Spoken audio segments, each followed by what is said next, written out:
Volkswagen 40 horse big bore kit, pros and cons. Let's get to it. All right, so here we have a 1963 Volkswagen air-cooled engine. Came in for a full rebuild. And so I just had the crankshaft reground, new bearings. I had the case line board. It's all real nice. Looking forward to getting this put together. On this particular engine, we're going to be bumping up the horsepower on it and using the 40 horse big bore kit. Now, from what I know, AA is the only manufacturer of the big bore kit for the 40s, but they are still available and they're still making them to this day.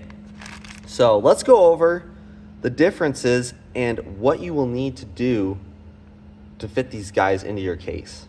For technical data, this is the original piston out of the car. The original measured 77 millimeters. Now, the big bore kit is 83 millimeter. You will see a number stamped. It's 82.95. That's because you have to have clearance between the piston and the bore. Now, this is going to bump the CC to 1384. Depends on your head. These heads measured 45 cc's. So this thing is going to be pretty hot, around 9-to-1 compression, which will bump it hopefully up to 55 horse. Now that's a pretty big bump on these engines. It's going to have a little more low-end torque than your typical 1600 cc. Even though the 1600 cc has more power, this has more low-end torque due to the cam, and the compression ratio on this is a lot higher with 9-to-1, where the 1600s are 7.5-to-1. So a little bit bigger fire.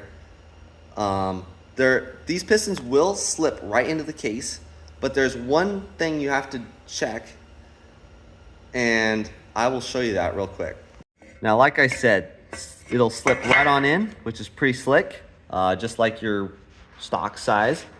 Now, here's the one con, and it's on the earlier cases.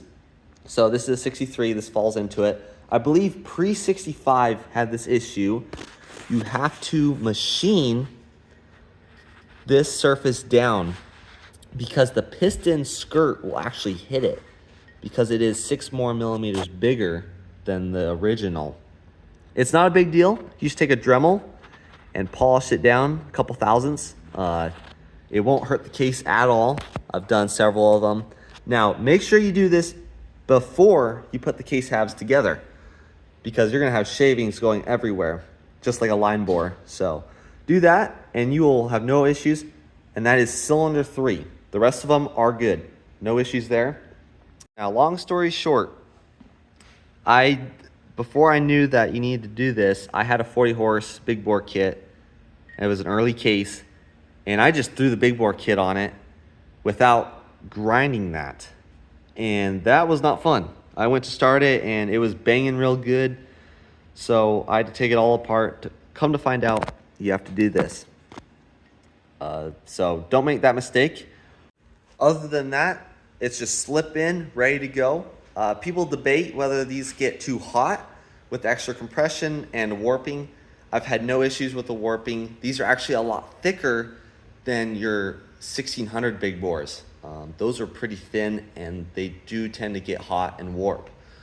So big bore kit, you're good, you're safe there. I love the big bore kit. It creates some good power. I had a 40 horse in my personal car that when it was almost broken, it compression checked for 180 psi, which is around 9.5-to-1 compression. So that's pretty good, but that all depends on the head size, the cc's in the head, the chamber there. But this is a good solid kit. I love it. I would put it on every engine, unless you're wanting to go stock for a collector's car. But if you want to scoot this thing, we'll scoot. I had a 40 horse and it would put out the power. I loved it. So, alrighty, so there you go. Pros and cons, 40 horse big bore kit. Thanks for watching and subscribe.